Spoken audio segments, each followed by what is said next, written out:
Hiranagar police station की हवालात में सुनील वर्मा की मौत को लेकर अब परिवार वालों ने पुलिस पर हत्या के आरोप लगाए हैं।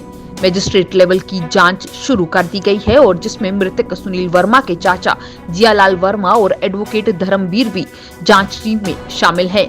आपको बता दें कि 2 तारीख को सुनील वर्मा को हीरानगर पुलिस ने लोड़ी मोड़ नाके से गिरफ्तार किया और उस पर NDPS एक्ट के तहत मामला दर्ज किया गया था। लेकिन परिवार के सदस्यों का कहना है कि सुनील के साथ अन्य 2 और लोग थे, पुलिस ने उनको छोड़ दिया।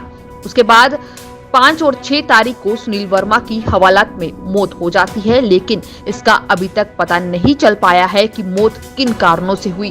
पुलिस ने इसको आत्महत्या बताया है और परिवार ने पुलिस पर हत्या के आरोप लगाए हैं, जिसको लेकर 6 फरवरी को नेशनल हाईवे को ब्लॉक भी किया गया था और जिला प्रशासन ने उनकी साफ तौर पर शर्तों को मानते हुए नेशनल हाईवे को 4 से 5 घंटे बाद खोलने का प्रयास किया। और उसके बाद 7 फरवरी को सुबह 10 बजे परिवार वाले पहले डीसी कठुआ राहुल यादव से मिले और उसके बाद सुनील वर्मा के शव को लेने के लिए जिला अस्पताल कठुआ पहुंचे। और जब अंतिम संस्कार करने का समय आया तो सुनील वर्मा के शरीर पर पुलिस के द्वारा दी गई यातनाओं के निशान पड़े हुए थे, जिसके बाद लोगों में आक्रोश साफ तौर पर देखने को मिला और रेलवे ट्रैक को 2 घंटों के लिए बंद रखा गया। जिला प्रशासन कठुआ और सांबा ने उनको इंसाफ दिलाने के लिए पूर्ण रूप से आश्वासन दिया है, जिसके बाद अंतिम संस्कार तो कर दिया गया, परंतु सुनील वर्मा की याद में गगवाल के रंगवाल गांव में कैंडल मार्च का आयोजन किया गया, जिसमें ये साफ किया गया कि परिवार को इंसाफ मिलना चाहिए। अगर इंसाफ नहीं मिला तो वो इसी तरीके से प्रदर्शन करते रहेंगे और कहीं न कहीं उनका एक बड़ा सवाल अब खाकी वर्दी पर उठता हुआ नजर आ रहा है। साथ ही साथ पुलिस की कार्यप्रणाली पर भी कई प्रश्न चिन्ह लग चुके हैं। उनका कहना है कि अगर ऐसी तस्वीरें या ऐसे वाकया सामने आते रहेंगे तो हम अपने आप को सुरक्षित कैसे महसूस कर पाएंगे। कई बड़े सवाल सुनील वर्मा की मौत के बाद उठते हुए नजर आ रहे हैं, पर अब देखना ये होगा कि पूरी अगर जांच के बाद क्या सामने आता है, क्या सच्चाई वो सामने आती है। चुपचाप थे। जब हमने इसकी सुसाइड की बात सुनी तो हम हक्का बक्का रह गए। हमें समझ नहीं आ रही थी ऐसा कैसे हो सकता है, इतना दलेर लड़का आत्महत्या नहीं कर सकता। और जब हमने वारदात देखी और वहाँ देखा तो वहाँ हत्या की कोई बात ही नहीं बनती है। वहाँ तो 2 लड़के उसी दिन रात को उन्होंने अंदर रखे हैं 2।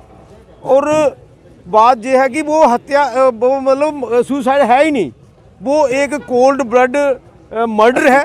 और अब सभी ने उसको देख लिया है और वो मर्डर है कि जो इस एक बहुत प्लानिंग एक फिल्मी स्टाइल में वो किया गया है कि किसी को पता भी ना चले और जो करने वाले हैं उनका काम भी हो जाए। ऐसा कि आप सभी को पता है, आपने कल भी देखा, परसों भी देखा कि it was a custodial death.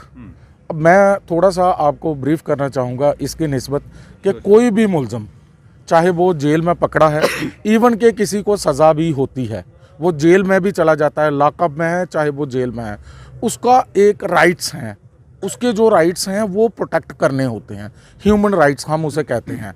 तो उसमें नेशनल ह्यूमन राइट कमीशन की एक गाइडलाइन होती है कि जो इवन के जिसको सज़ा भी हो जाती है उसको भी आपने उसके राइट्स जो सिविल राइट्स हैं उसको इंटैक्ट रखना है, प्रोटेक्ट करना है। अब बात आती है पुलिस की। पुलिस की लॉकअप में था, पुलिस की कस्टडी में उसकी डेथ हुई। उसके बाद जो हमने उस मौके पर बॉडी पर निशान देखे, वो सारी चीज़ें देखने के बाद ये तो एक क्लियर पिक्चर निकल के आती है कि वो इतना ब्रूटली टॉर्चर किया गया कि उसका मर्डर हो गया, वो मतलब डेथ हो गई उसकी, and it was a cold blooded murder. अब बात आती है कि जिसने भी ये मर्डर किया है, मैं एक बात बताना चाहूँगा कि जिसने भी ये मर्डर किया है हम उसको छोड़ने वाले नहीं हैं और वो he will be behind the bars. ये मैं आपके थ्रू, आपके चैनल के थ्रू पूरे गगवाल। सांबा से अजय सिंह की रिपोर्ट।